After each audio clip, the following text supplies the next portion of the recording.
All right, people. Good day, world. We are back on a drink with Charit. We are back again. I would like to call it the curfew show once again. Back in Sri Lanka, we have a curfew imposed.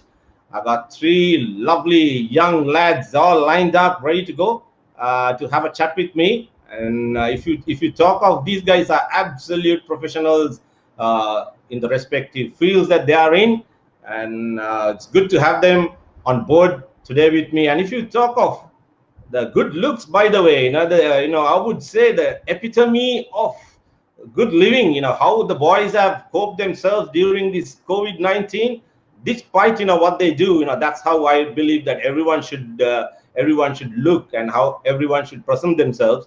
Uh, Good to see the boys. So I'm going to bring, without much further ado, that I'm going to bring one by one into the stream. Now, here is one guy who has left our shows, domiciled in Australia for a while, and being in the trade, and absolute thorough gentleman and good looking Mr. Kusal. Gunawardana Kusal, good to have you on the show, mate.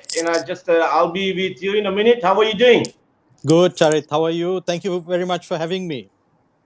Good to have you always. And then there's another gentleman. He's a young lad, has achieved so much in life. It's an absolute, like one of the top trainers in the country, one of the top rugby coaches in the country, and has done so much. He's an entrepreneur as well. Aussie qualified, just like the other two. Ladies and gentlemen, Mr. Bilal Yusuf will be joining us. The Bilal will be on the stream. How are you doing, Bilal? Hi, Hope Charit. all good. Yeah. All good. How are you? Good to have you on the show, mate. All nice and bright, very colorful as well. And then our surprise guest, last but not least, Dulan is one guy who volunteered to be on the show. And actually, the credit must go to, if Asanka is listening out there. Thank you, Asanka, for the intro and getting Dulan on the show. Dulan is no stranger to Sri Lanka cricket, and he's with Cricket Australia, and he does very specialized work in his field. Dulan, good to have you on the show, mate. You'll be joining us in just a minute. And let me see. Yes, all four. It's a foursome. After I'm having a foursome after very, very long time, Oh, and awesome. all looking good. All Awesome. right, all you guys can hear me, see me. Loud and clear, Sure, Charit. sure, can, All Charit. right, excellent. Big hi to KG Priyanta who is watching. KG is a coach himself. What you say on this, that you can't take it Yeah, back yeah. because it's a live show. All right, mate. Just we'll start off with Kusal. Kusal, you're the senior pro out of the other two. And very briefly, I said that you are now based in Down Under for a while, and you've been doing a lot of work pre-COVID, and now I'll start off. That you had certain plans going that before this pandemic happened, and could you tell us, how you're going to proceed? That as a professional physio, I know you are in a very challenging field, and that especially where the how the instructions that are coming, the regulations and instructions, and how you want to go about. There are lots of uncertainties. And for the people who are listening out there, if you can tell, what plans do you have, how you're going to operate in the future, that would be brilliant. Before you start off, just big hi to Ishan, Mutalif, Manix, all online. They're all looking forward to this show. Kusal, go on, mate. So, Charit, we've been, I'm based in Melbourne, Australia, and we've been in lockdown now for the last 8 weeks, I think going nearly 10 weeks. So, and the clinic that I run, it's based out of the University of Melbourne, which means there is the federal law that govern us, then there is the state law, so Victoria, the state of Victoria, and then the university itself. So when we were asked to shut down as a clinic, although we are an essential service, the clinic itself, we had to shut down because the university completely shut down. So no one's in and allowed inside the university, which meant that most of the people that we were helping, our clients, our athletes, our everyday patients, we had to find a way of, find another way of helping them. And one of the key things that came out of this was telephysio or telemedicine. So we're providing all our know-how through virtual means, and then also providing virtual exercise classes. So something else that we've understood during COVID-19 is being self isolated or being isolated means there's a lot more mental strain for people, a lot of stress, a lot of a lot of discomfort overall. So not just from the physical sense, but from the mental side as well. So we were able to still engage with our clients, engage with our athletes, provide them with services that are live, but also one on one, which goes a long way in decreasing those kinds of stresses. So those are the two main things that we have done to date, Charit. Then, it's been an interesting time. It's been challenging, but it's also very rewarding because these are some things that will change in the future in our healthcare sort of systems and continue to provide that as a service going forward. Excellent. That's the way to go. I believe, that there's a new, I think, the strict guidelines are coming, into place, how you want to operate, how you handle your clients, how you, lay your hands on. And, there are so many things going on. Just to brief you that, we are about to back in Sri Lanka, that the season is about to start, as perhaps that the season stopped halfway through, that we are all waiting for new instructions, that they have already issued certain guidelines, how we going to operate. And so we need, it's a matter of getting used to what's it all about. I don't know what Dulan is doing. He's just, okay, Dulan is back. Anyways, the it's challenging times for all of us, and but we need guys like you. I'll be contacting you, Kusal, for a lot of guidance as before, and to compare notes with what you guys doing back in Australia. Same with, I'll be contacting Dulan as well. Bilal, you are in a very challenging field, and unlike these two guys, actually, they could, as Kusal explained, that they could operate virtually. That you could instruct clients how to go about and what to do, and you had the opportunity of treating them online. But Bilal, you are in a field, you are a rugby coach, it's a contact sport. You are an entrepreneur that with you run a gym, and which you could not open. You don't know what the future is in the recreation business. That's I have no clue whether we are going to open up gyms and allow people to carry on with their work. And how are you coping, and what are your plans? Yeah, so Charit, actually, just a bit of breaking news. I think gyms were given the green light to open on June 1st. Oh, brilliant! We, June 1st is already gone, mate. yeah, You're talking exactly. about July. Yeah, because there was still a bit of confusion. You know how the messages have been passed, right? So June Right, first, I think the gyms were given the green light to open, but I think most gymnasiums are going to open next week Sure. on Monday, June 8th. So even oh we've great. taken the decision to open on June 8th, but with obviously social distancing protocols.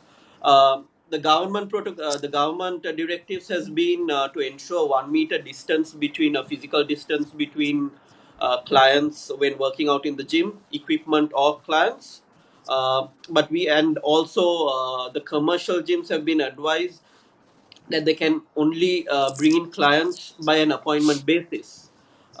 So, however, to be honest, our facility, it sort of works well. Probably, I could say it's sort of made for a post-COVID situation, because anyway, before COVID as well, we all our sessions at our facility is on appointment basis. So we are like sort of a semi-private gymnasium where we work specifically individually with clients. Right.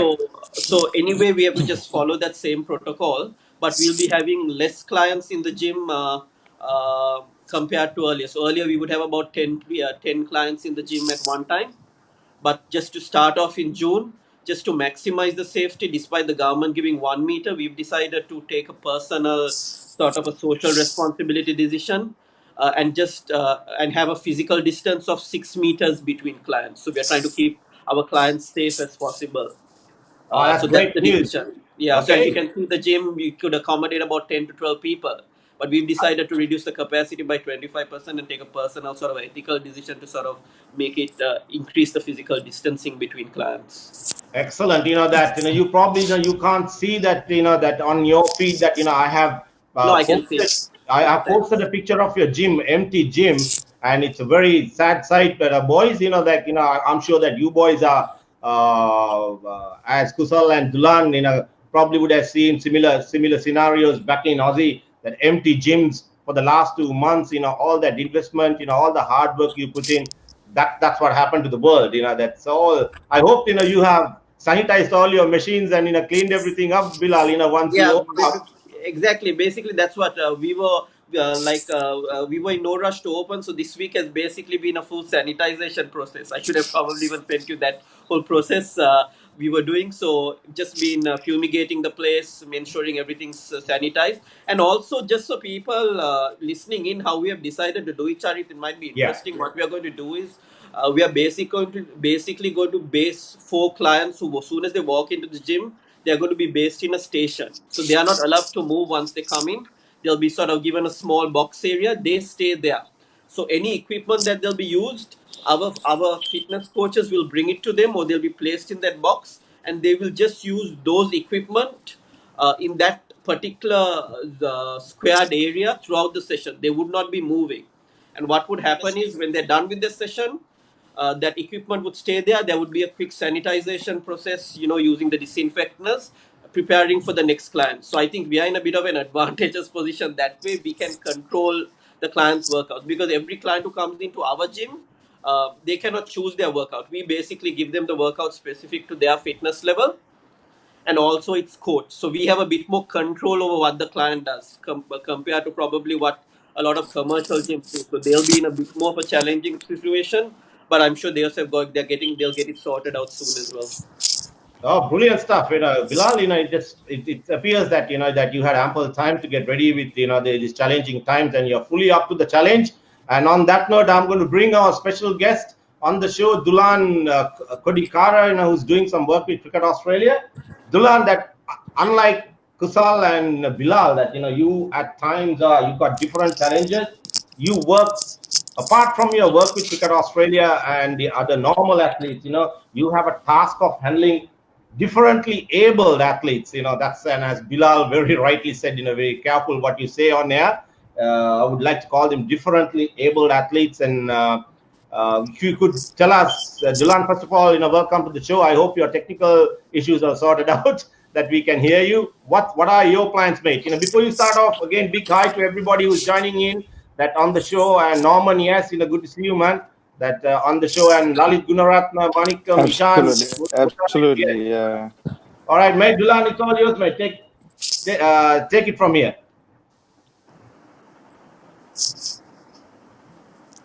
Can you hear me, Dulan? Hello. Yeah, I was eagerly listening to Can you both hear us? Kusal as well. Like, yeah, of course, of course. Can you hear me or not?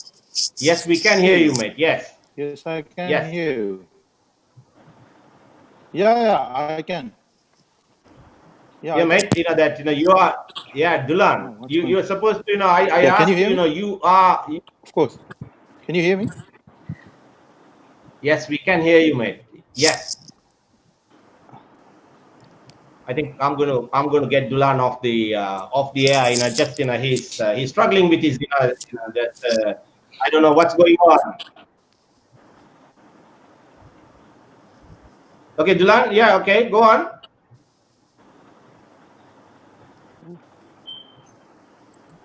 Dulan, you're back on air, mate. Can you hear me now? I think so, probably. Yeah, awesome. Yes, So sir. We yeah, can it's hear you. it's been a very challenging time for everybody, like including myself as well, like especially with this COVID thing going on.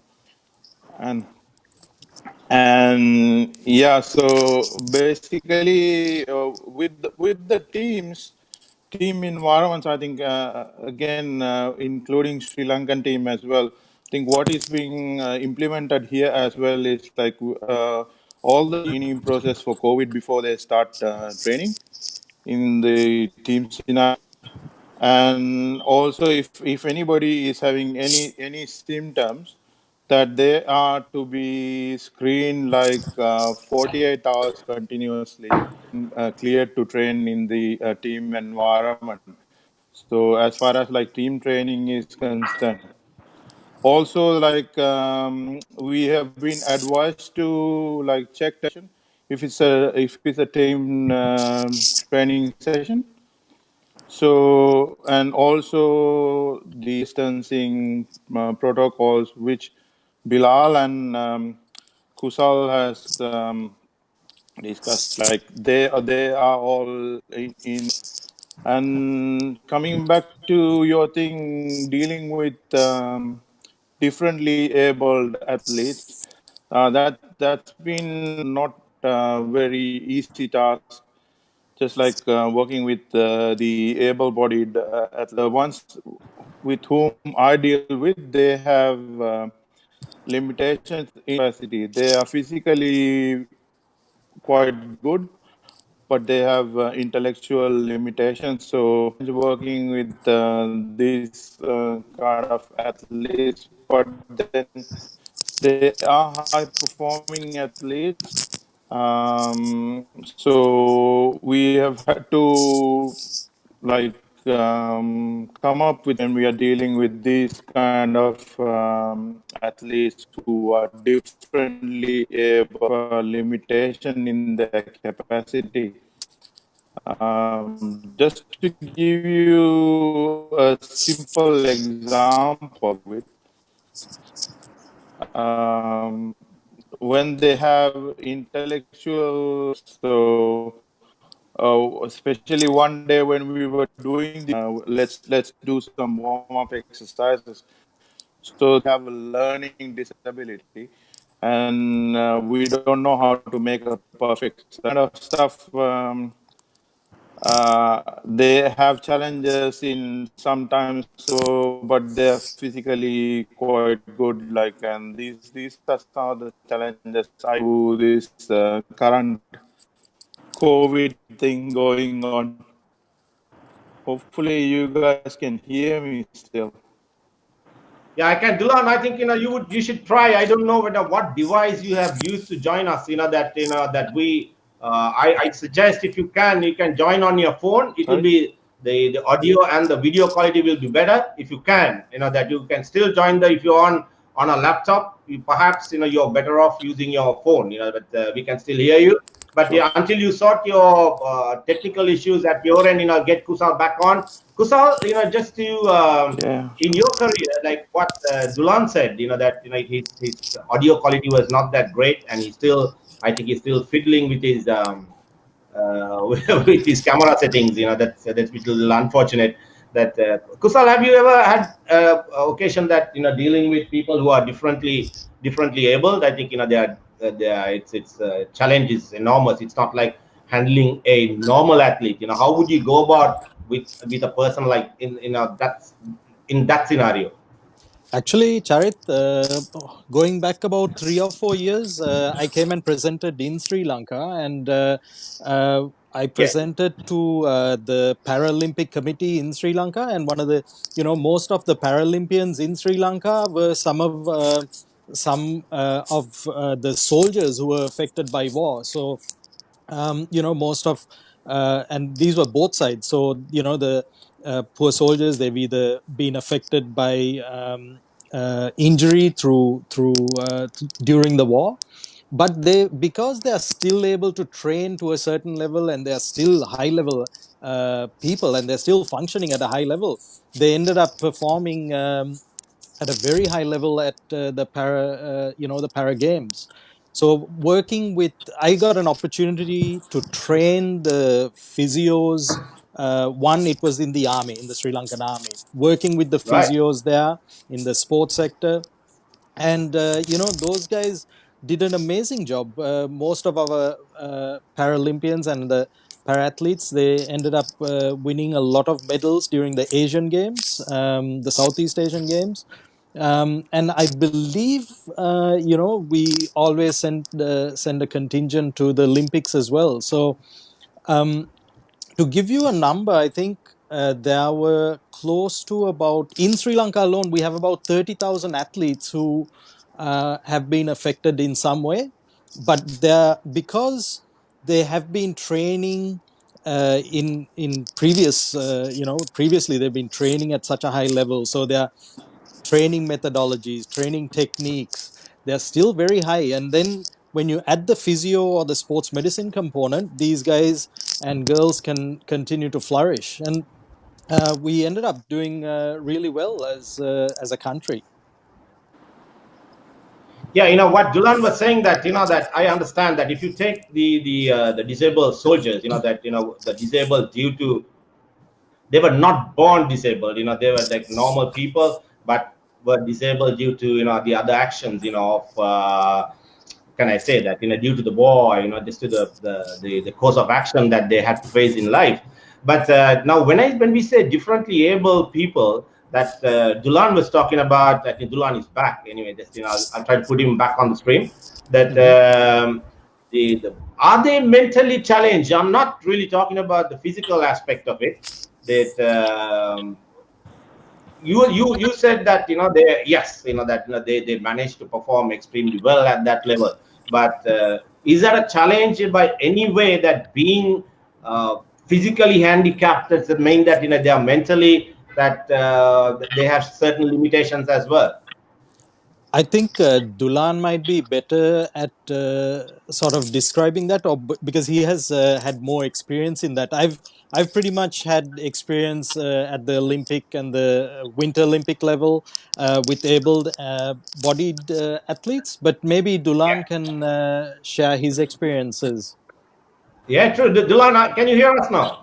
Of course, I can. If you can hear me. All right. Yeah. So we were, I mean, initially that we couldn't hear you much because, that your audio wasn't coming through that well. And you were talking about, what a challenging task it is to handle these, the differently abled athletes, that is your key area, apart from working with the cricketers, that your other job, which we'll talk about later, that your involvement with cricket, how challenging it is, that apart from physical disadvantages or limitations, and working with, leave alone, I'm not just not talking about differently abled athletes. There are lots of, I'm sure there are lots of listeners out there who would like to know how would you handle a patient with the autistic symptoms or any other thing, that is it any different to handling that person compared to a normal athlete? I'll come to Bilal as well if he has any experience working with the handicapped people.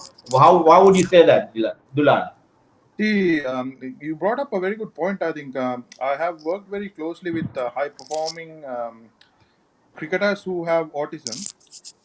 But like just like any other ordinary person, like what I would feel is like in terms of their feelings and the way how they express themselves, they have like a very genuine way of expressing themselves. But at certain times, like due to their condition in having autism, they would have like reservations. For example, one particular player with whom I worked with, like when we do warm ups, recoveries, especially the recoveries and all that. So he would tend to go on his own, like, and then separate from the rest of the bunch, and then do his own thing. And he's kind of like a reserved person. So basically, we have to actually study their behavioral patterns, and then understand what they like and what they dislike, and then what kind of behaviors and what kind of environments can trigger their condition as such. So these Right. are the factors we consider when working with these kind of athletes. Like there are certain things like, for example, certain behaviors, especially in a team environment, these kind of athletes who have issues like autism will not tolerate. So we have to be very mindful that we don't trigger these kind of things in them, because that can bring a real bad attitude in them, not because they are bad people, but just because of the condition they are having. So we have to be very Right, great mindful and stuff. thoughtful. Dulan, we have come to a very important point which I was going to talk to all three of you. One of the reasons why I decided to bring you in.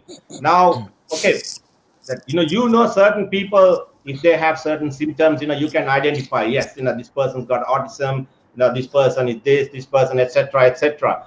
Now tell me, in a team scenario, Kusal, three of you, I would like to contribute, including Bilal, you being a coach, that these are personal experiences that I had.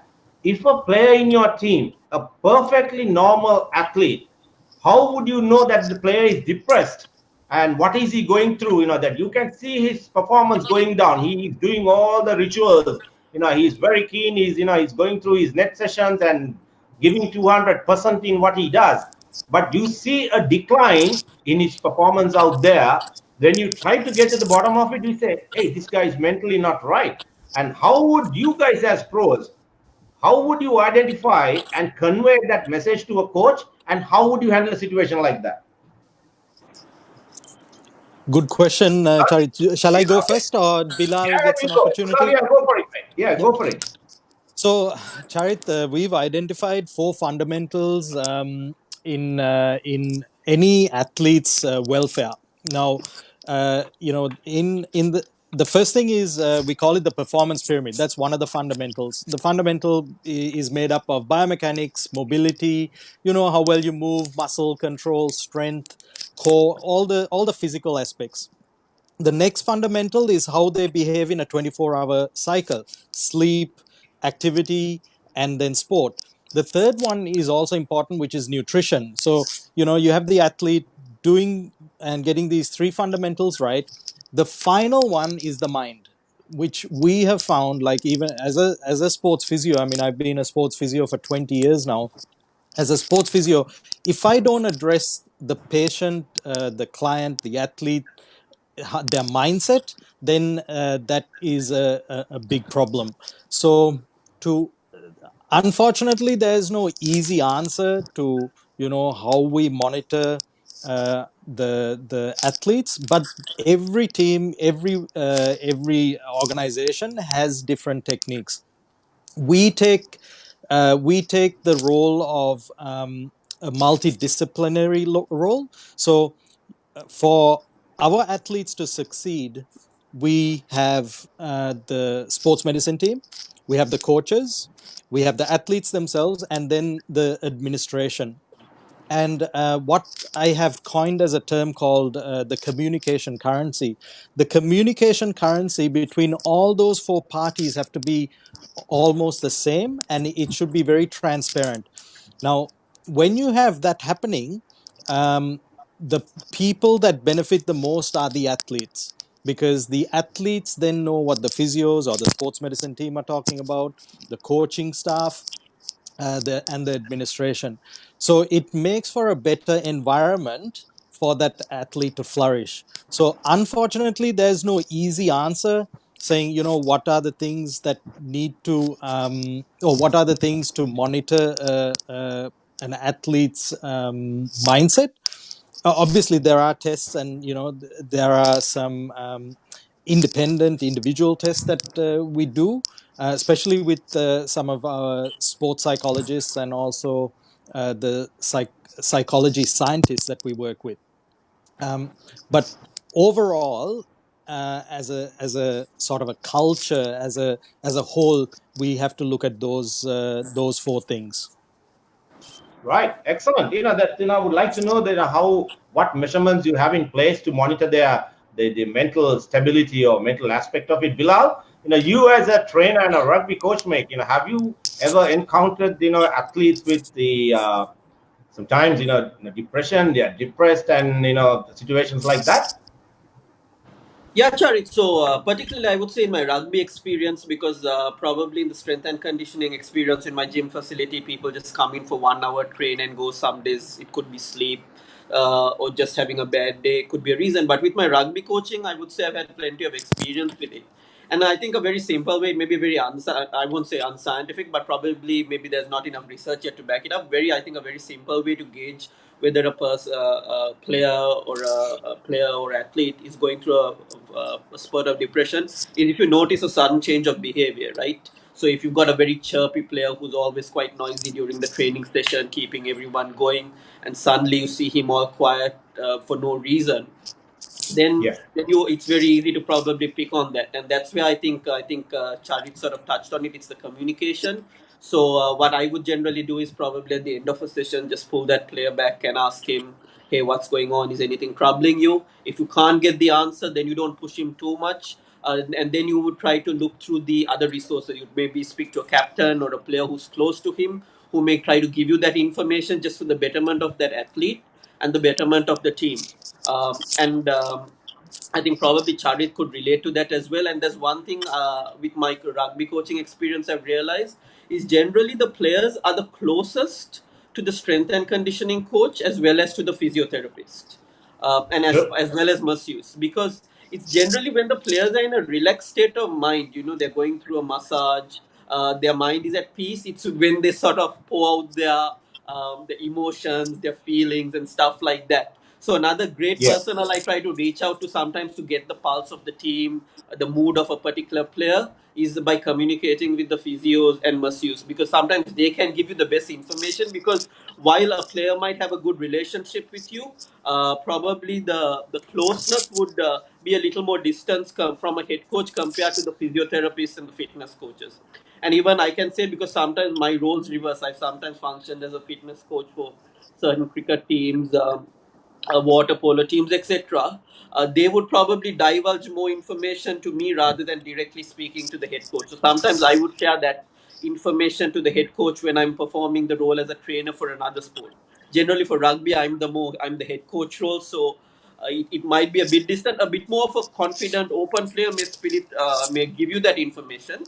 But I would say on most occasions, when a player is going through a personal problem, maybe a problem at home or something very embarrassing, they would be a little more reluctant to share that info with you. So then you got to reach out to that person, a close friend in the team, the captain, the physiotherapist, and masseuse. And generally, if you don't have the answer, one of those four personnel would be able to sort of get you that information within a couple of days by indirectly coming to that topic.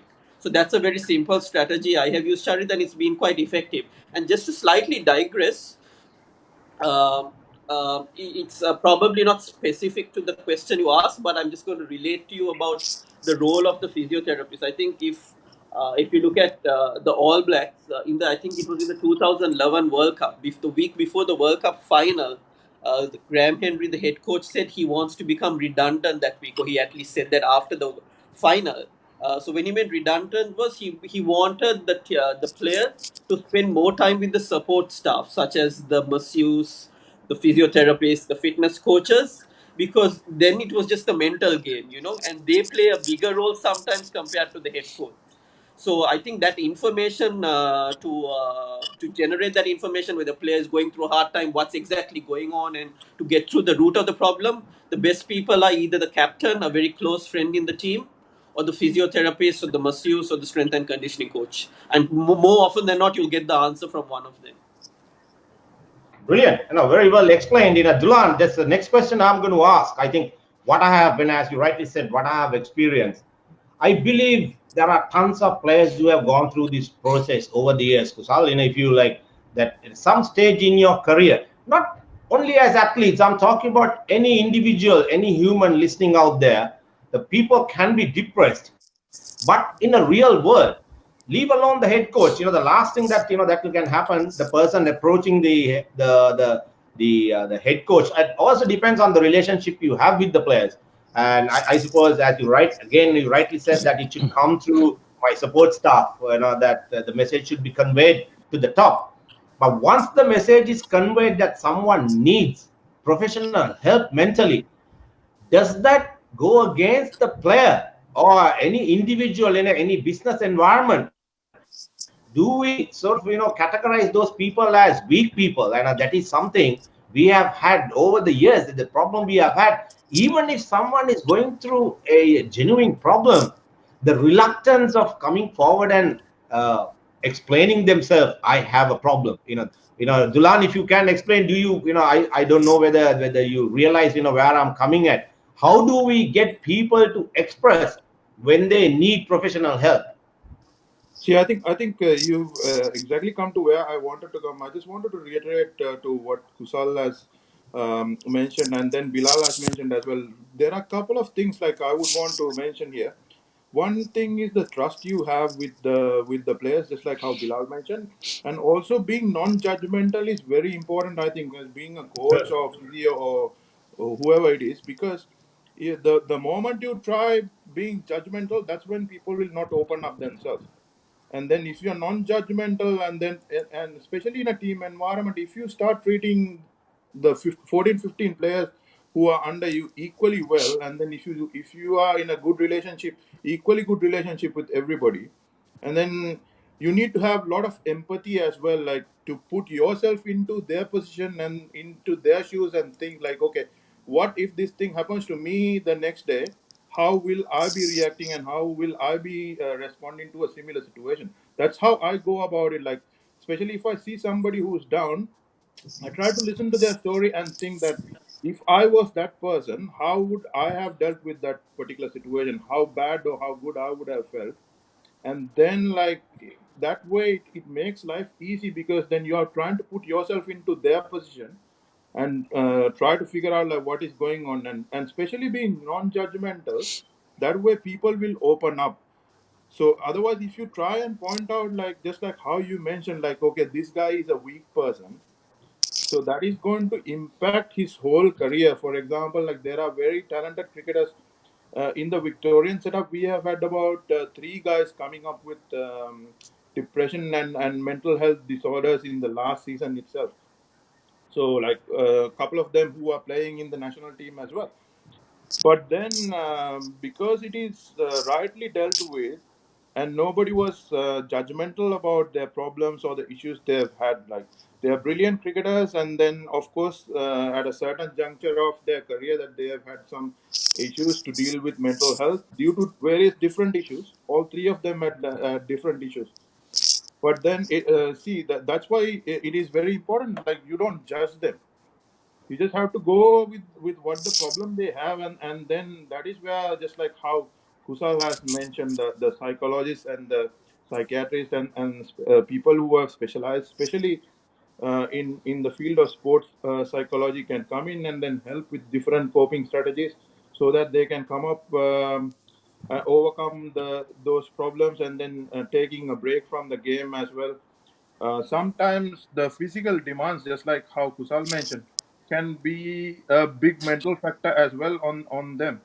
So we never know until they come up as well. Sometimes we would think that, oh, this guy is performing like really good though, but mentally they would be so drained that they would feel like, a person would be feeling like, oh, I just need to quit.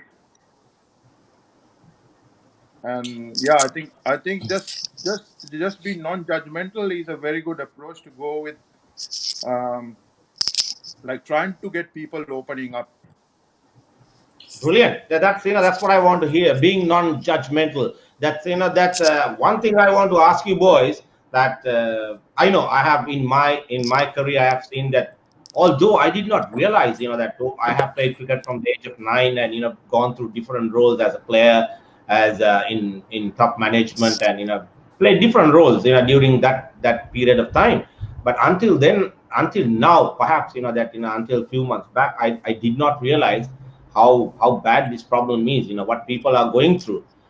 Leave alone athletes, cricketers, rugby players, top professional athletes. Can that happen to any normal human, that on a day-to-day basis, that can people get going through situations perhaps like what happened the last 2 months, that this whole the COVID scenario, uh, millions of people out there are without employment, are redundant, they're taking massive pay cuts, and they simply have no idea how they're going to go about in the next 2 3 weeks. In a scenario like that, can a person get depressed and make situations even worse? Is that possible? Oh yeah, Charit. I mean, in my work, I can honestly say that 70% of any physical ailment that I've been treating, 70% has been the mental component. So Wow. stress plays a big part in any physical injury. It's so important that in our assessments, one of the key questions I ask is stress playing a role in your life right now? So in essence, you're finding out whether they have stress whether there's any indicators to stress, because the number one thing is there's always stress in people's life, but it's when people have the capacity to make a connection between what they're going through to that stress, that is the biggest bridge you can build. So building that awareness is one of the biggest things. So to give you an example, I had a lady who was pregnant.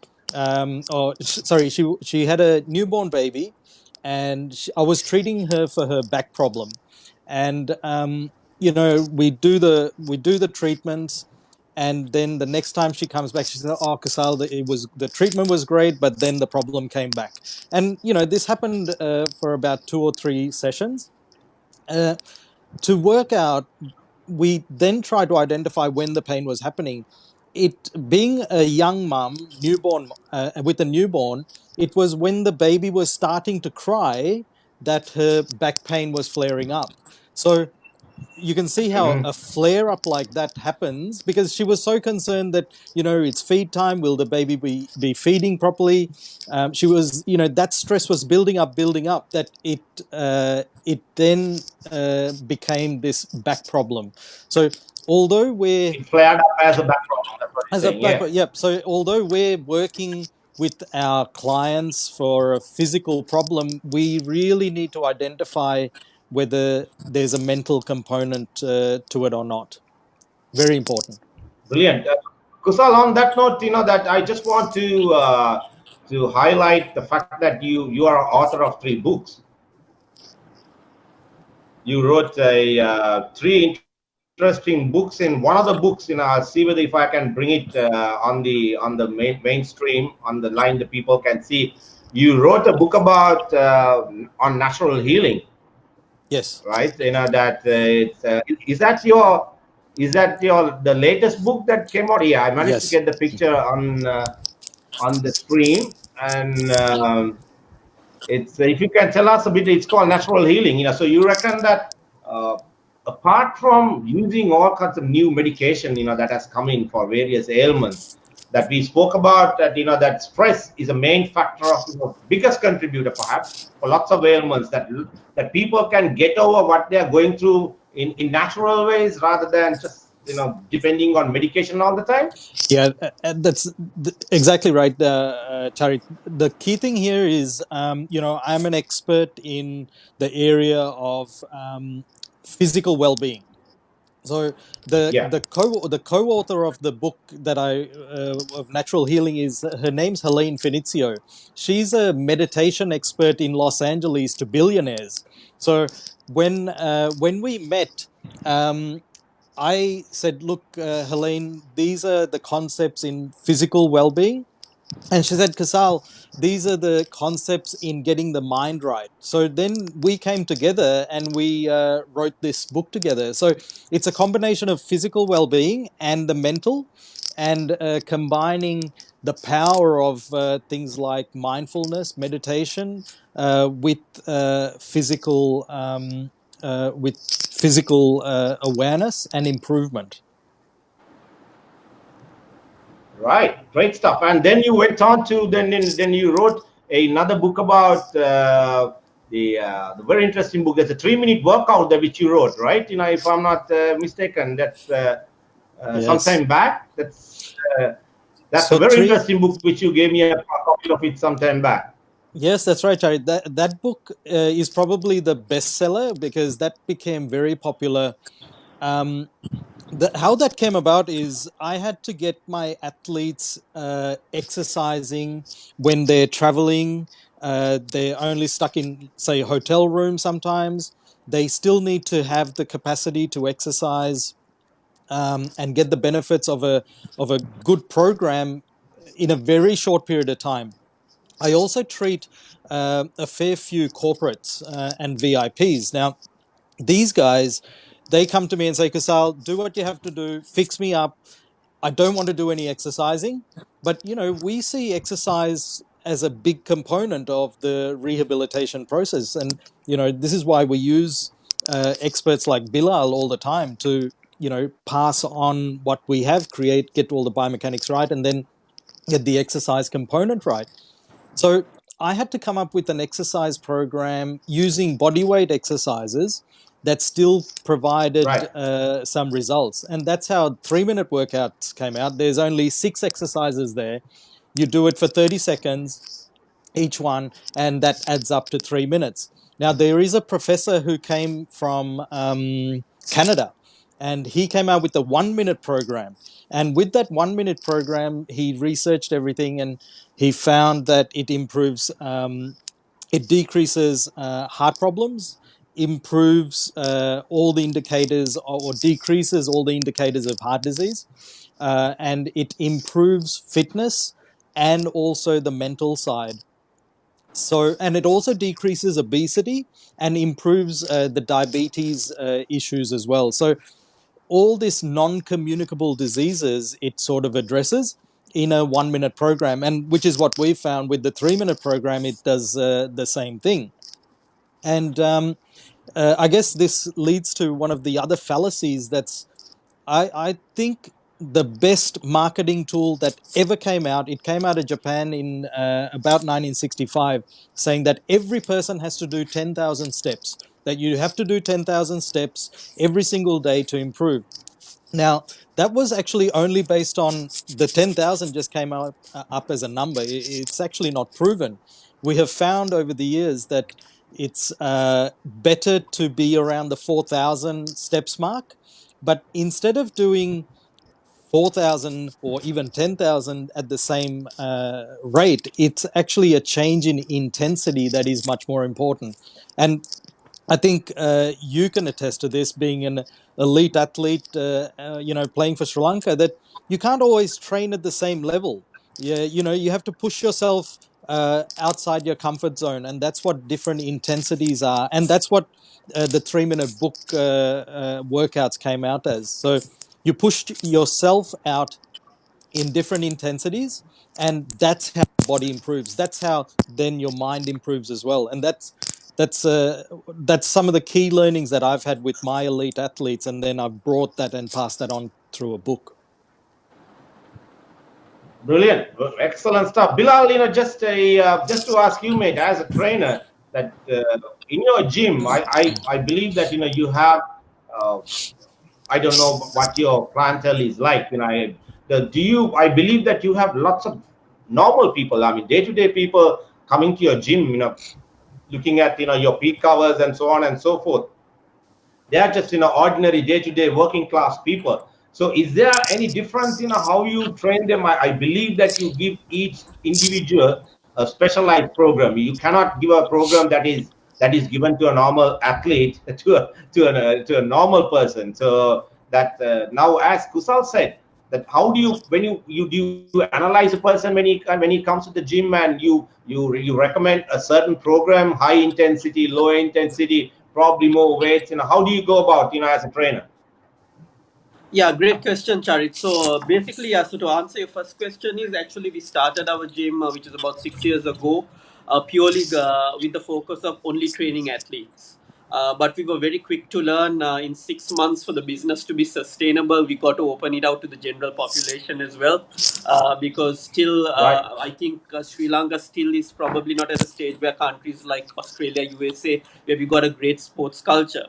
So for the first 6 months, we were only training tennis players, swimmers, rugby players, cricketers, and stuff. But we realized for the business to sustain, we need to open it out for the general population. 5 years later, I would have to say probably our clientele is now about 70% adult clients, most of them wanting to lose weight and look good, and about 30% of athletes. And I think if you say the cash cow, it is fat loss. I think that's a worldwide thing. Everyone wants to stay thin and look good. So that's how we are structured at the moment. With regard to program design and how we program uh, for our athletes, our adult clients, charities, we do a few things. We basically have an initial questionnaire, which is very simple. Sometimes it could be verbal. We just ask them, first of all, how long have they been training? Have they been training at all? And then we would do a physical assessment as well and see how they move, and then design the program. So it's very simple, Charit. So if a person has, let's say, just if you take a 15-year-old and they started exercising, which I mean a strength training, a physical program from the age of 12, that person's training age would be 3 years because they've been training 3 years. So, and if you take a 20-year-old athlete who has never, or say a 20-year-old adult or a 25-year-old adult who has never exercised in their life, and they come into the gym and ask you for a workout and they've never exercised, their training age would be zero.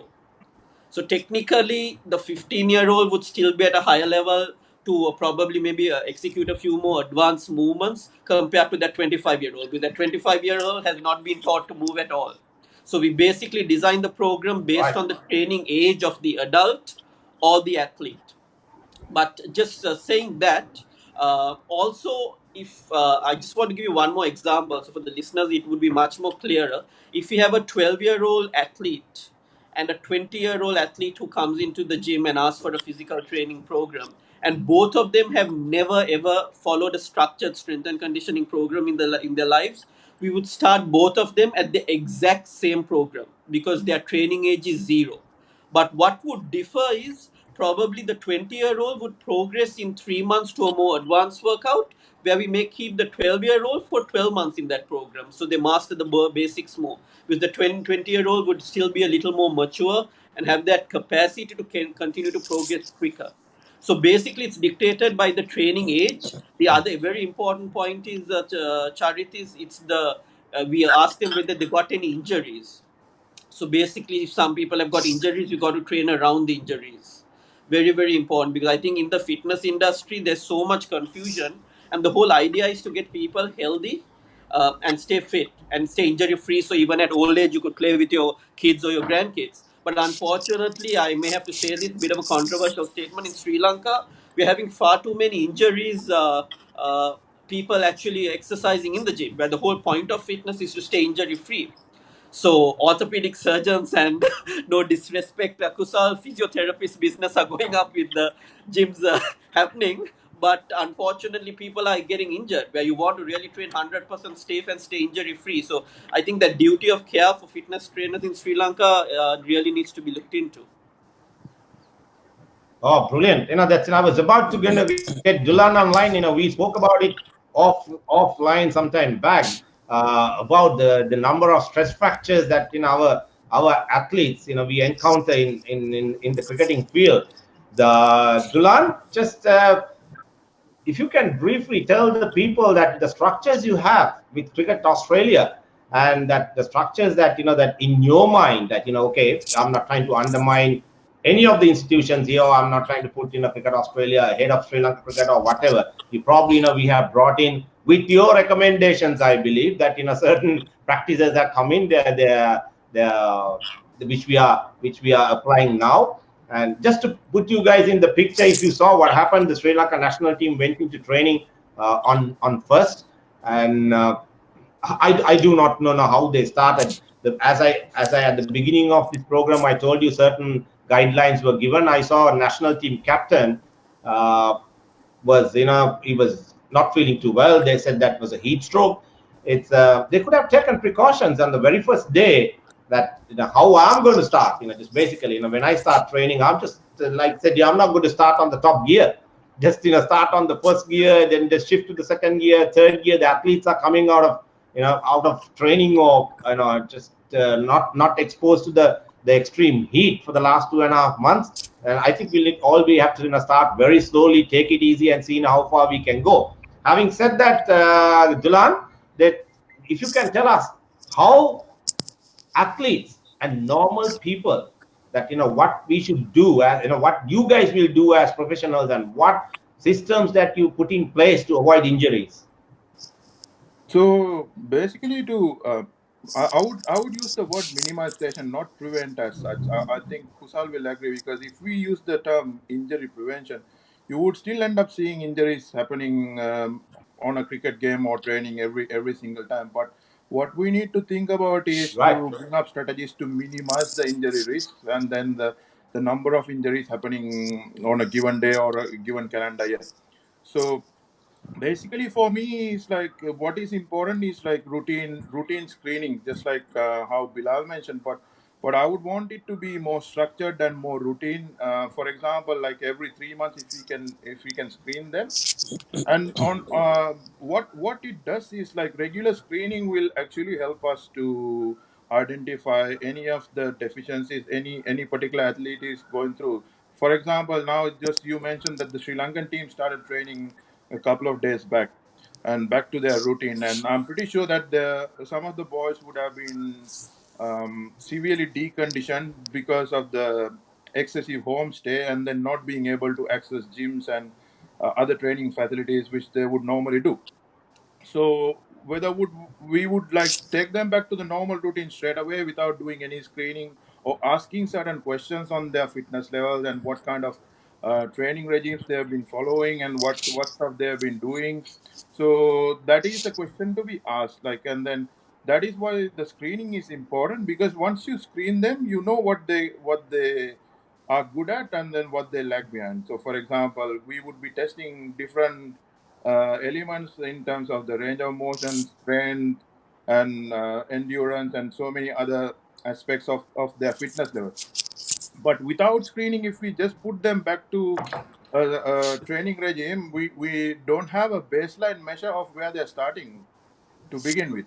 And coming back to your question with regards to stress fractures, what we normally do here is like any fast bowler who comes with a complaint of a back injury, we go through a routine checkup, and then the last thing what we do is like straight away if we suspect that he would be having any stress reaction or bone edema or any stress injury, we would straight away get them to be going for imaging. So that way we make sure that what kind of I mean, like how severe the injury is. So we'll make sure absolutely all the measures are taken, like so that the player is like fit out, and then he's been protected for the future. Whereas I believe in Sri Lanka, what is not happening is that the early detection of the risk of the injury, as well as if somebody is carrying an injury, we are not detecting it early enough. So that is where I see the problem, that we are losing like a lot of talented crop of fast bowlers from the past up to now due to various different injuries. So my thinking is Kusal can put his input, I'm pretty sure, on this as well. Like my take is like regular screening will actually help us to bring these injury levels down, not prevent. Don't take me wrong, it will not stop, but I mean to get the numbers down. So Charit, what could you're I come saying in? is that the injury is something. Yeah, sure, Bilal. Yeah, Charit, could go I on, come in mate. there for a second? Yeah, no, I think Dulan brought a great point. That's why I had to just thought I'll add to it. I think he made a great point about you cannot prevent injuries, got to reduce injuries. So there was a great strength and conditioning coach called Mike Boyle who said we cannot prevent injuries. Only God can prevent injuries, but we can reduce potential for injuries, because the reality of professional sports is you are going to get injured regardless of whatever sport. But what you want to do is probably reduce the potential and the sort of the percentage you're going. So that's where you need to probably assess, if you're having a injury rate of 40% in annual year, that's far too high. But I think if you're having an injury rate of 5% in an annual year, you're doing pretty good.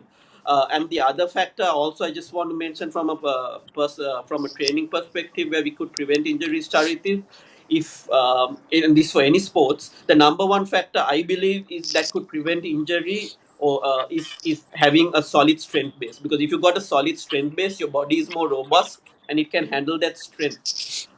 And just give you a slight cricket example, it's also managing the training load.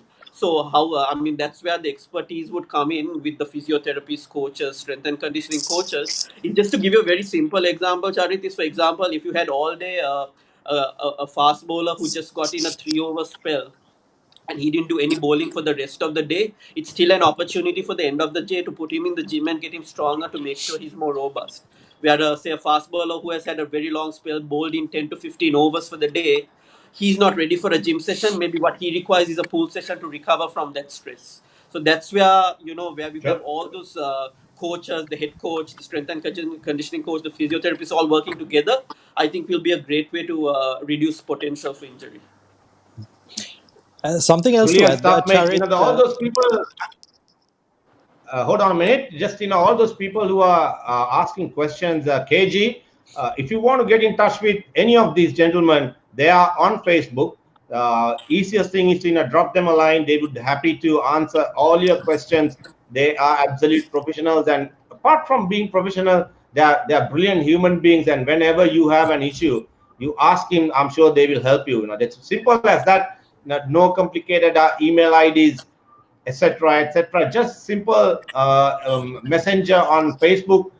They will sort you out, and everybody. And once again, who has joined the show, Miss Ananda Disilla, good to have you on the show. He says, I too have a copy of Kusal's 3-minute workout, which he presented to me. Norma, and say hi to Kusal and all those. Uh, Shanak Amarasinghe, where can we buy Kusal's book? Kusal, It's is on it available Amazon. in Sri Lanka or just how? It's on Amazon, Is Charit. it on All three, Amazon? yeah, Okay, all three books on Amazon. I think I've had a few more publications that a few other publishers have picked up, and I think if you Google Kusal Gunodana and you put it into Amazon, you'll get all my publications. brilliant, Chanaka. I hope you got that, mate. It's on Amazon.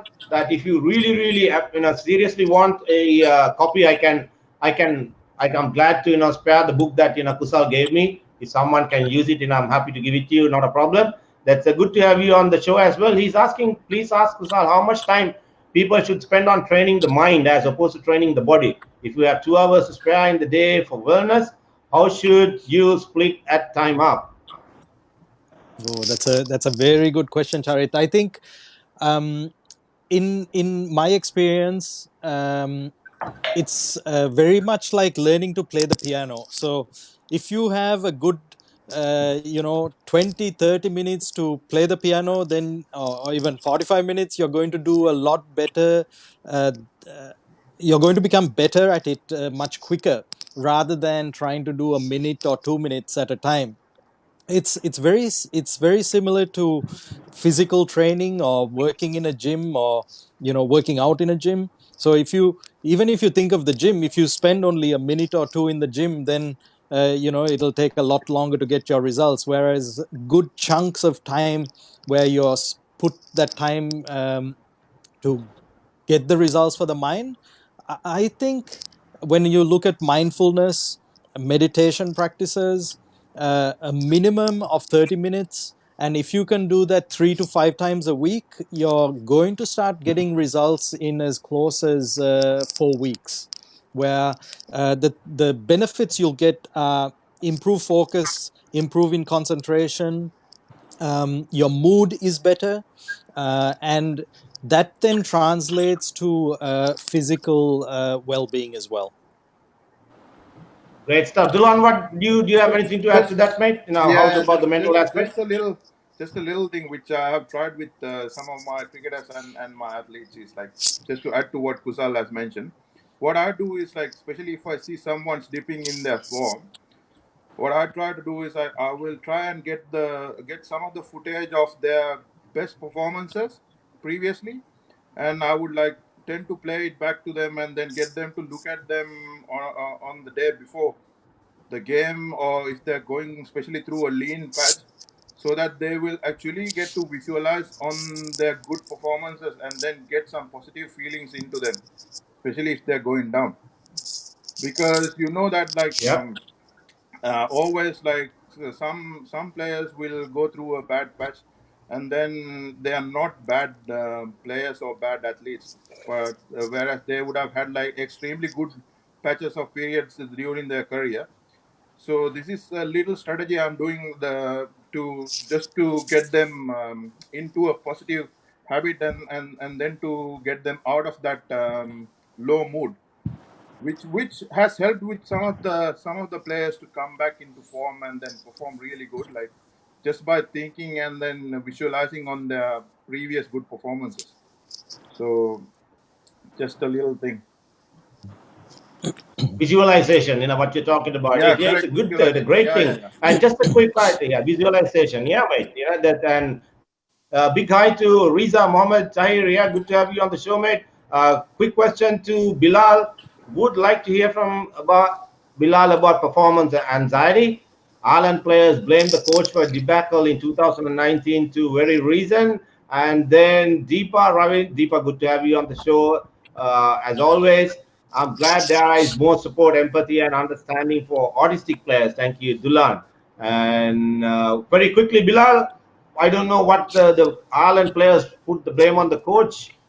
Do you have Yeah, anything to say about it? I don't know what. Yeah. I cannot. I think I know what he's asking, but basically, I think what the island team was sort of relating is that the coach had far too many rules.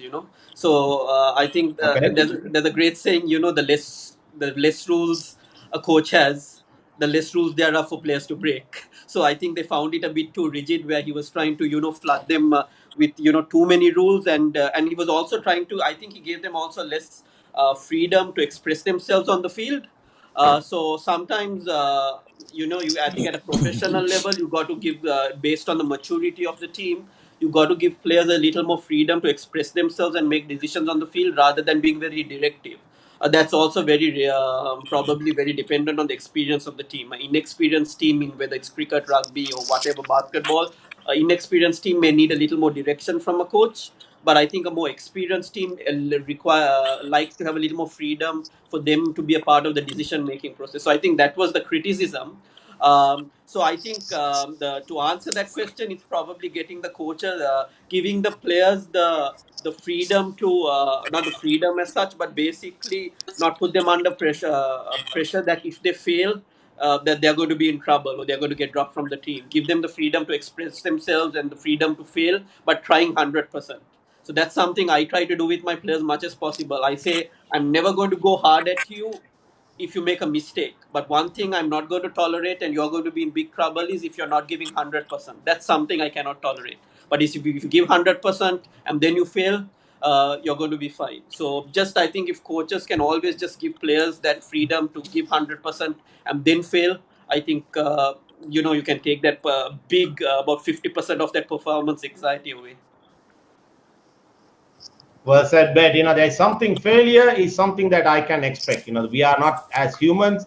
You can be the absolute professional, but you could, that always that human aspect can come in on the field. That the coach can give only so much. So once you leave the player onto the field, it's up to them. Humanly, it's possible to make an error. I think I always tell one thing, that through my experience, what I tell the players, difference between an amateur and a professional is as you go higher up in life, in anything that you do, just apart from sports, leave alone sports side. If you take in a corporate environment, the difference between a guy at like a slightly lower level and a guy being a CEO, as you go up the ladder, you minimize the number of mistakes you make. You cannot be a professional if you continue to make mistakes day in and day out. As I said, I have no issue making a mistake still, because you are human. As long as you are given that 200%, that success will follow. That's always the case. That give them the freedom to go and express themselves without shortcuts. It's a great point. Thanks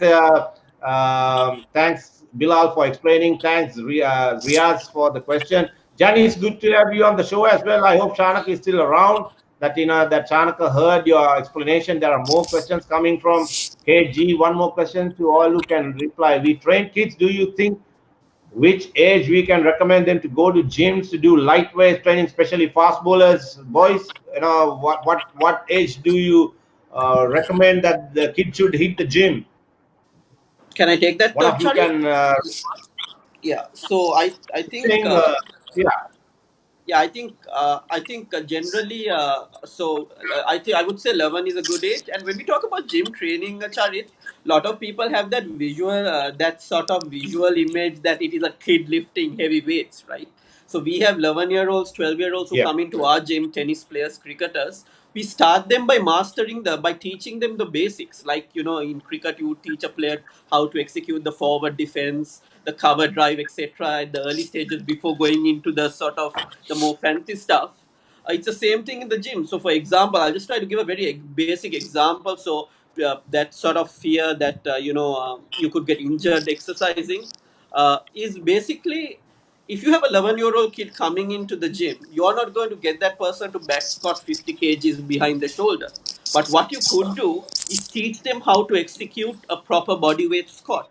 So if they can master that movement, they will be much better prepared when they are 15, 16, or 20, when they are, whoever their strength and conditioning coach is, to lift heavier weights. And it's basically a concept of what we call progressive overload. At 11, you may be just doing body weight. At 12 years, you just to increase that intensity, you make just give the kid a 5 kg kilogram to do the squats, and you progress there. But what the injuries happen is if the body is not prepared, and when they are much older and much more mature, you try to push them too hard. That's when they get injured. So I would say a good age is 11 years, as long as the strength and conditioning coach knows what they are doing. And I think just to just sort of add a little further to that, I think that's a small problem, Charit, we have in Sri Lanka cricket, and I think actually all sports is the sort of the structured strength and conditioning program comes in once the players come into first class cricket or international cricket. So they have not gone through that long term athletic development, where I think countries like Australia and New Zealand where have a probably a little more structured approach from a junior age to prepare the body to get follow the gym training, follow strength and conditioning program. So to answer your question, I would say 11's a good age as long as the strength and conditioning coach knows what they're doing. Can I just add my 5 cents to what Bilal has said like just now? Sure, So mate. Yeah. yeah, like what I see with in terms of training and doing strength and conditioning programs for younger athletes is like what we get wrong is we tend to load them really quickly without getting them to learn the proper motor control habits. Like so, for me, it is very important at the young age they learn the correct motor patterns, like the movements, before we load them. For example, just like how Bilal mentioned, they need to actually be able to do a proper body weight squat before they will go on to do a weighted squat. So without knowing the proper technique to do a body weight squat, like what most of these younger kids would do is they'll go and like load themselves and then end up in trouble having back injuries and knee injuries and hip injuries and all that. So what we need to do is like we need to actually get them to get the motor control first and then start loading them. That way actually the thing what we've been discussing so far in this chat is like to how we can minimize injuries can definitely be achieved actually. I mean like I hope Kusal would agree with me.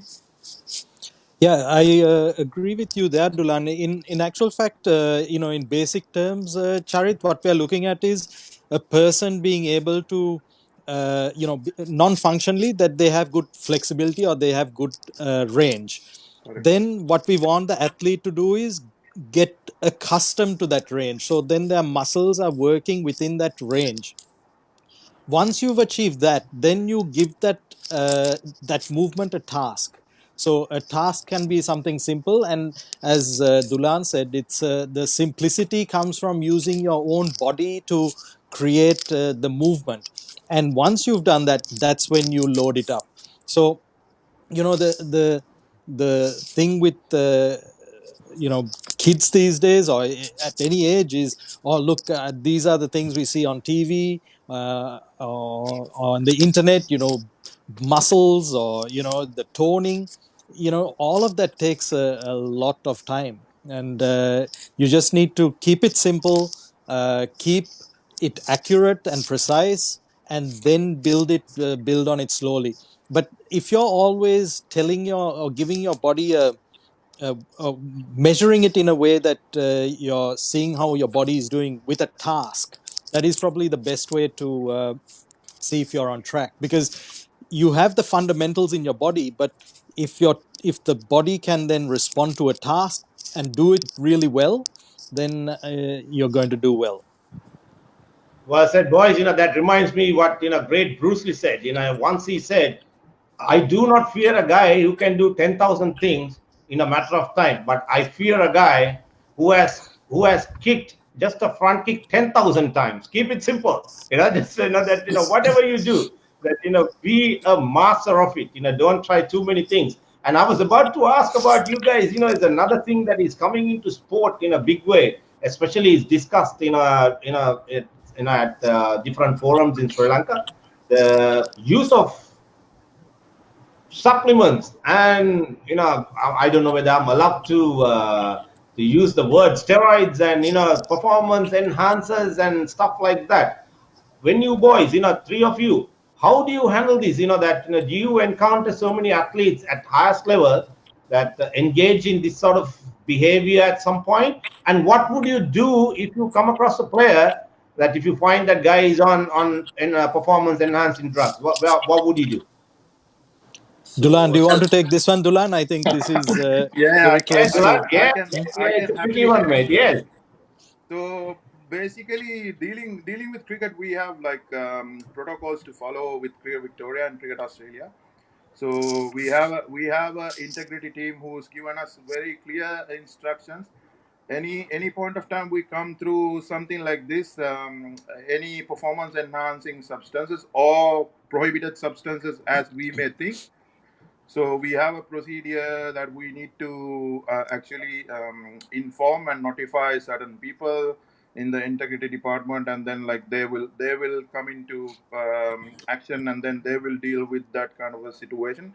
In terms of the supplements, so that there are performance enhancing supplements which are I mean like which are approved substances. So basically, myself as the physio, I don't deal with that. Like, so we have a dietitian and a nutritionist who would deal with them. So what we do is like with Cricket Australia is like every supplement which are being supplied to the players, they will be batch tested for any prohibited substances. So, for example, if that is containing any of the substances which are banned by WADA, and then any of those substances which could lead for a athlete, any of our athletes to be banned as a result of using them, so we won't be getting them because they will be tested even prior to being supplied to CA. So that's the procedure. It is not like somebody will go pick it up from the shelf and then go and have it. So they need to have the approval, and then whatever is supplied by the organization is being supplied already after being batch tested, so that they are making it absolutely sure that there's no banned substances in them. I mean, like which are the approved performance enhancing supplements which are being used with the athletes. So yeah, that's what I have to add. Like, if you guys have to add anything else, but I won't go to talk much on the Bilal, what do you think steroids. in rugby? You Yeah. reckon your rugby boys are clean, mate? Well, I mentioned my teams I've coached are clean, but but unfortunately, All I'll have to right. be very. Okay. I'll have to be. That's I'll a have good to be. I'll start. have to be. I'll have to be very honest to Charit. Unfortunately, I think, and particularly rugby is one of the big sports where there's a lot of drug abuse. I think, unfortunately, the Sri Lanka Anti-Doping Society has still not been hard enough doing enough testing, because I really still because let me just give you a very simple example. It's very hard to put on muscle mass unless you're a genetic freak, right? Unless you're an African American or you're on the gifted sort of end of the genetic spectrum. It's very hard to put on a lot of muscle mass. But the amount of muscle mass I see in a lot of these rugby players in Sri Lanka and rugby makes me question whether they are all clean. And even I have to be honest with our players. But one thing I have done is one thing I do is sort of put a bit of a fear psychosis in our players, saying that they're going to test this season, so if any of you guys try that, you all are going to be out from the team. So I think that sort of for your psyche has worked, even though there's been not much testing. But with regard to but I think the anti-doping association needs to be much more stronger, because my gut instinct is I think a lot of Sri Lankan rugby players are on drugs, and I think a lot of players have been even tested positive over the last 5 years through the World Rugby Association. So that's a huge problem. And there's another big problem I get from a lot of the youth players who I coach. They ask us, "Hey, coach, if if you have a player or a team who's taking performance enhancing drugs, and we work hard and we don't take drugs, will they still be at an advantage over us?" And that's a really difficult question to answer, because the truth is performance enhancing drugs, that's what it says, what is going to be help you train 10 times more harder than a person who's not in drugs. So that person is definitely going to do well, and I think that's where again I say the testing needs to be really really strong. But also, just started, just want to mention one point is, I think with regard to supplements, I think there's a sort of a it's a very, like, I think everyone just puts a label to supplements. So even a multivitamin is technically a supplement. So if you're talking performance enhancing drugs, it's a definite no-no.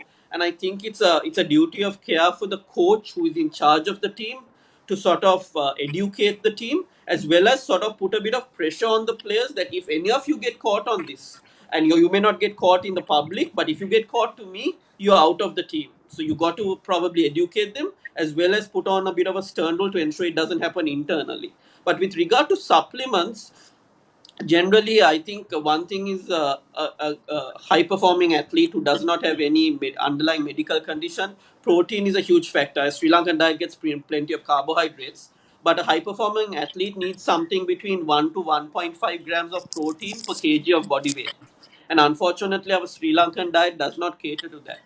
So I think a whey protein supplement is perfectly harmless if you're not getting enough protein through your natural diet. But again, I try to push even a lot of the athletes who come to our gym, and even parents asking us about this, that not to give any athlete any supplements till they are 18, because when they are 13, 14, try to encourage them to eat good food, because again any supplement, it's basically, the word supplement is to supplement the diet, right?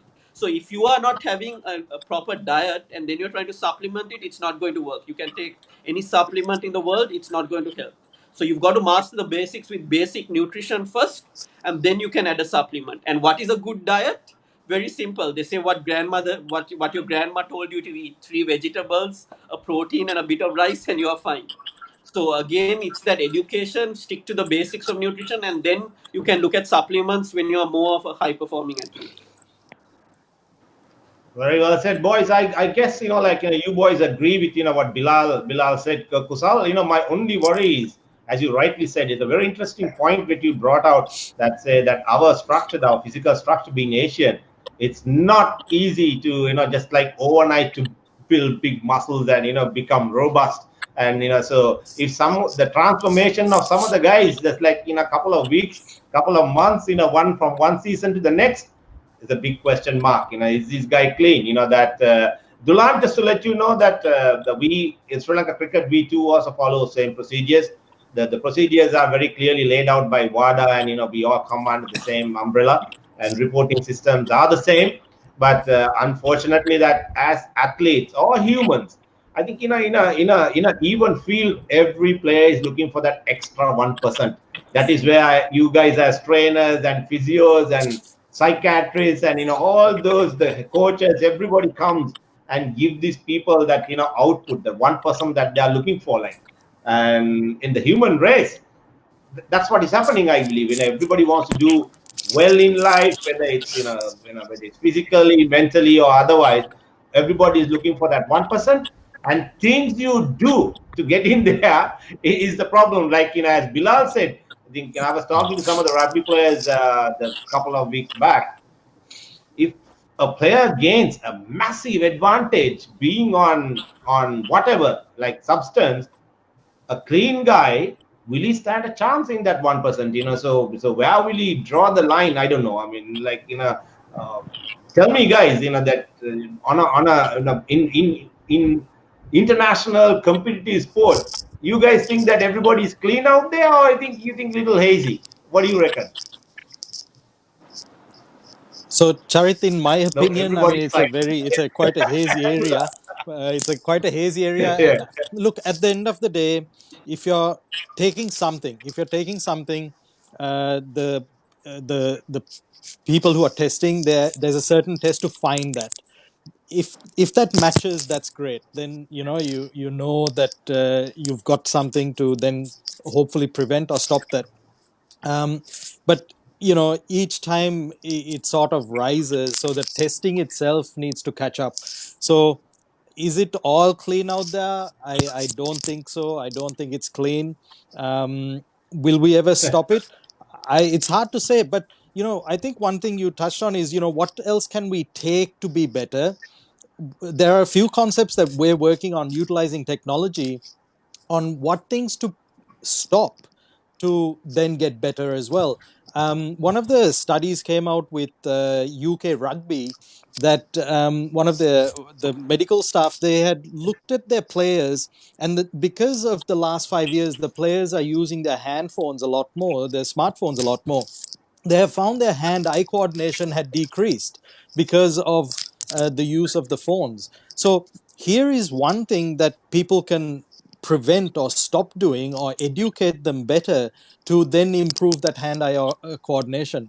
One of my PhD students at the University of Melbourne is now looking at a concept where even utilizing the hand phone, and the way, I'll just go onto my side here, most people when they're looking at their phone, they're not upright like this, they're sort of down like this. So that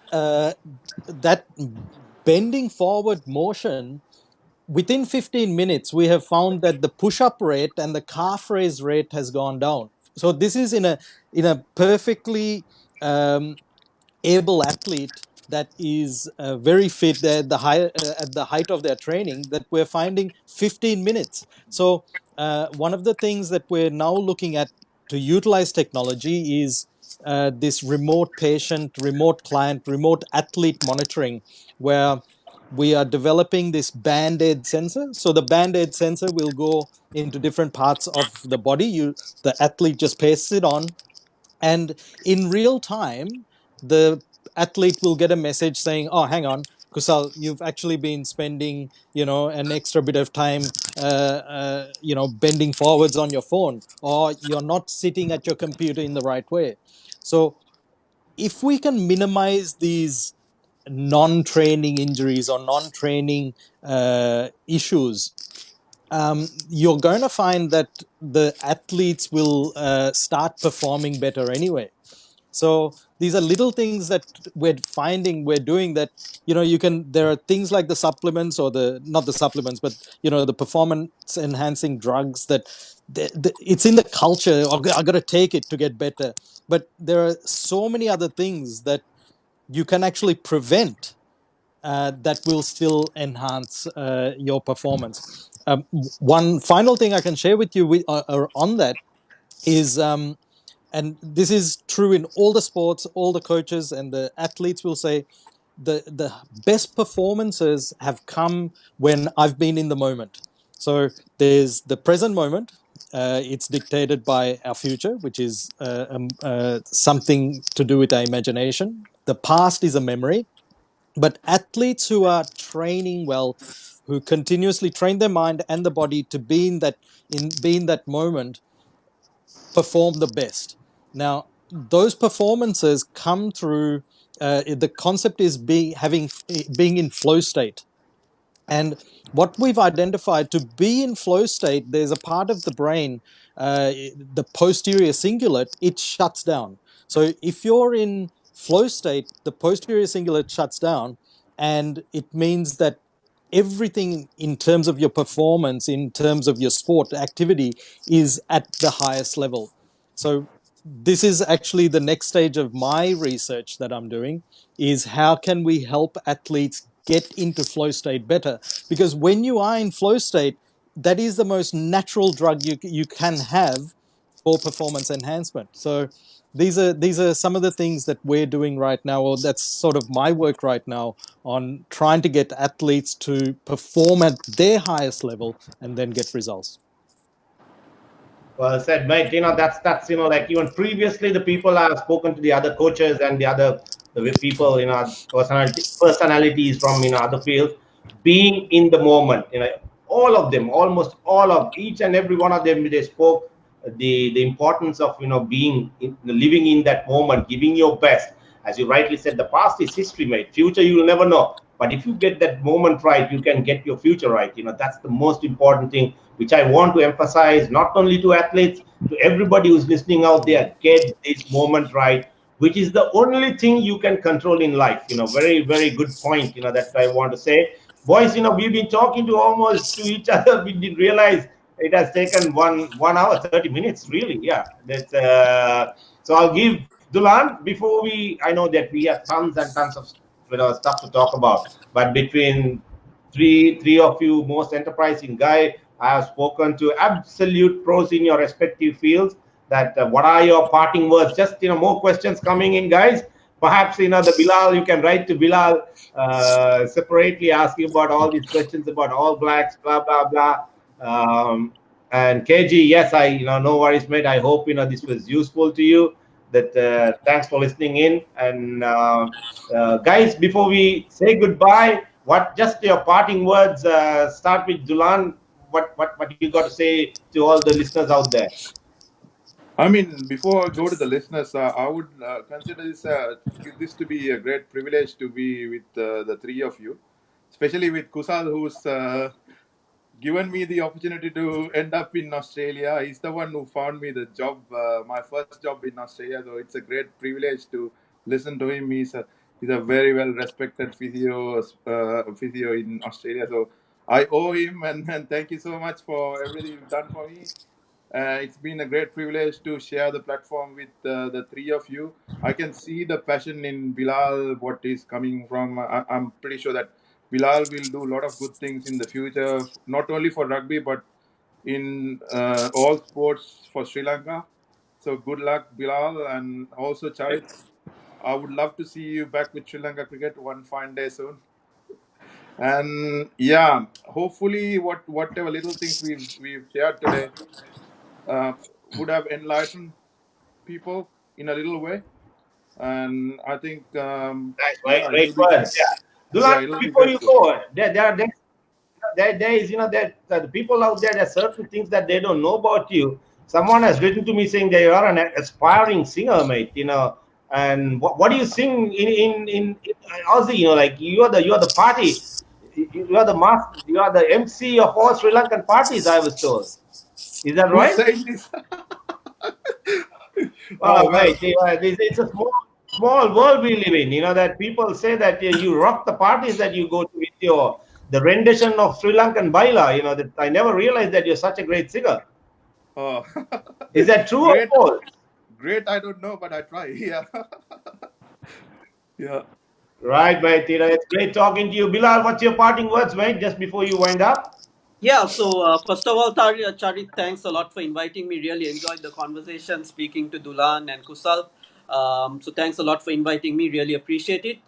If anyone has any questions, fitness related questions to me, you can just directly contact me through the Facebook or Instagram page. It's just one word, Athlete Unleashed. You can contact me through that platform. And also, just one more parting word, Charit, I want to mention is I didn't know Dulan or Kusal till we did this call today, and it just shows how much untapped talent we have in Sri Lanka overseas. And I think that's something Sri Lanka sports needs to look to really utilize to tap into these talents who have gone through such extensive training, experience abroad, and try to utilize those talents in sort of consultancy situations in any way to to basically to take our sports to the next level. So I mean, like you mentioned, Kusal. Dulan absolute professionals in their field, and the training they get overseas still, I mean, realistically cannot be matched what you get in Sri Lanka. So I think Sri Lankan sports would really do well to try to capitalize on these expertise we have overseas of actual Sri Lankans coaching and training in high performance environment to maximize the sport. But again, thanks a lot for inviting me and really enjoyed it. Thanks, mate. Kusal, what are your parting words, mate?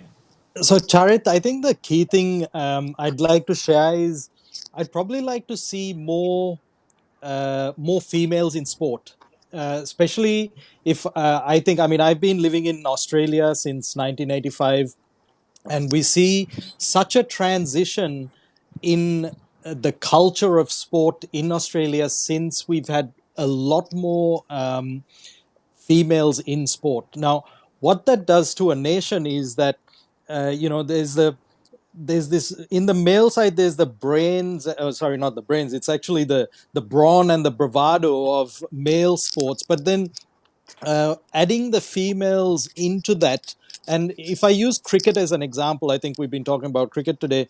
I'd love to see the Sri Lankan national team, the men and the women, coming together and then showcasing their worth to the whole public. Because at the end of the day, I work in elite sport and I have this opportunity to pass on what I know to the general public. We the amount of people that I work in elite sport is only like 25 elite athletes every year, but I have 2,000 odd regular public that then all that disseminates down, that knowledge disseminates down. So in Sri Lanka, I feel to improve or go to the next level, women in sport, and that will then bring in a whole bunch of other experts as well, who then it comes down to research about women in sport, and how we can then take that to another level. And to give you just some research figures on this, in Victoria, in Australia, every dollar spent on sport, the return is $4 to $7 back. That comes down from the health benefits for the regular public. It comes from the financial side, and also in general well-being. So I feel there's a huge opportunity in Sri Lanka. Sri Lanka has so many natural athletes, and we just need to give everyone an opportunity to then blossom. And I feel within a decade we can become really top notch at the highest of levels in our respective sports. Well said, Kusal. Just before you wind up, gentlemen, I should say thank you very much for all three of you to be a part of my show and agreeing to come on the show. And Dulan, thanks a lot for giving me a surprise. As I said in one of my write-ups on Facebook, usually I'm the one who gives surprise to my guests, and you surprised me by offering to come on the show, which I'm very grateful. Um, One of the points that I wanted to say, that as my parting words, that it's very unfortunate that Sri Lanka, we lost such talent. The country keeps losing our best people. Not only in sports, in different many different other fields, that whether it's medical or engineering, or it's come to every field that they talk about, we country keeps losing our cream. And that's something we as a nation that we need to look in, how we could harness the talent, that homegrown talent that we have produced, and that we have lost. And but glad to see you boys making your grade in Australia. That I know, Dulan, that the system has not been very kind to you in Sri Lanka over the past few years. That we have been trying very hard to get you into the system, but it had not worked. But hopefully someday that you will come back and work with us. Kusal, the amount of frustrations you have had, that you're positively trying to contribute something to the system. It's not easy. Bilal, on the other hand, that lucky that at least we have Bilal here. Otherwise, we would have lost Bilal too to down under. He had done all his the preliminary studies in Australia. I'm glad that he decided to come back and struggling to make a living here. The poor guy is going through a hard time. That last 2 months, that there was hardly any work for the guy, and he's been pushed. But people need to be very considerate, need to be without being opportunistic. That give people a chance, be flexible with the rents and so on and so forth. That everybody is struggling. All we need is a bit of understanding and get through this hard period. So once again, thank you very much, gentlemen, for being a part of this my journey. And I thoroughly enjoyed talking to you. As I said rightly, we can go on talking about million other subjects, that the things that we can focus about. But I wish you well in your future endeavors, all three of you. I know it's going to be very challenging, and starting next week.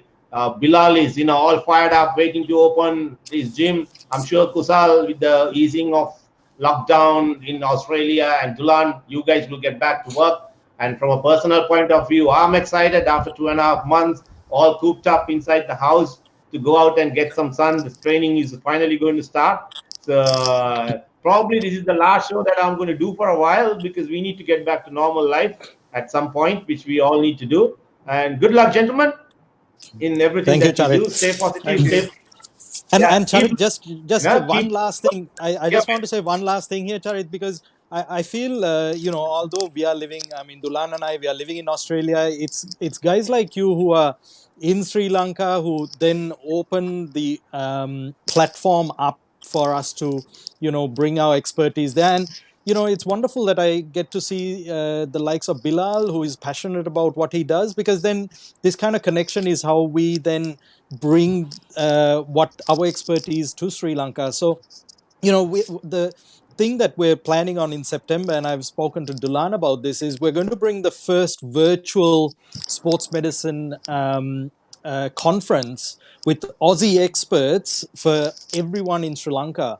And I'm going to have. I mean, lot of people don't know Dulan's doing his PhD in Australia. We have, a fair few other experts here from Sri Lanka who are doing their PhDs. So I'm going to showcase all of their expertise on this. So, although it has been tough, I think there's only so many ways you run out of things that don't work, and then obviously everyone then benefits. So, look, first of all, thank you, Charit. It's been wonderful to know you over the years, and to see your passion in sport and the country itself, and that's where I also honestly feel that connection with you. So I applaud your services, and I am thankful.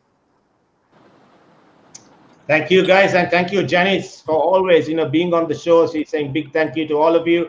And just to my parting words, my show is all about inspiring people and putting you boys who deserve recognition and putting on the spotlight. That I have done it on many times. That bringing people who did not know that you guys like exist out there, and I will continue to do that. People have asked me, like, why don't you bring A, B, C, D, E to my show? I would rather work with guys like you who needs recognition, and people don't know who you guys are. And keep shining, and keep in whatever you do in life. Like what Bruce said, what matters is a guy who has done 10,000 kicks in his life, not a guy who has done 10,000 different things. Just keep doing what you know, and be a master. I mean, you guys are masters in your respective fields, and all the best. And I hope the rest of 2020 that we won't have any more hiccups, and we can continue and have a brighter year 2021, and that we all can get some sunshine and bring some smiles to faces of people, and build healthy nations through your contribution. Once again, thank you very much, and I'll see you guys soon. Thank And you. all those people who are listening out there, and you can contact the boys on Facebook, or you can send me a message. I can put you through to them. Bilal, good luck, mate. I hope you will Thanks a be lot, able Charit. to cover all your losses and whatever, and get on with life. And hopefully, I'll see you at BRC if possible. Because, guys, by the way, I'm trying to get Bilal to work with me at BRC. I hope my dream will come true. He's a brilliant guy to have. I'm just giving you a trade secret, and I just hopefully we can get Good luck. there. Good He's luck, such an Bilal. exciting character. Thanks, Charit. Thanks a lot.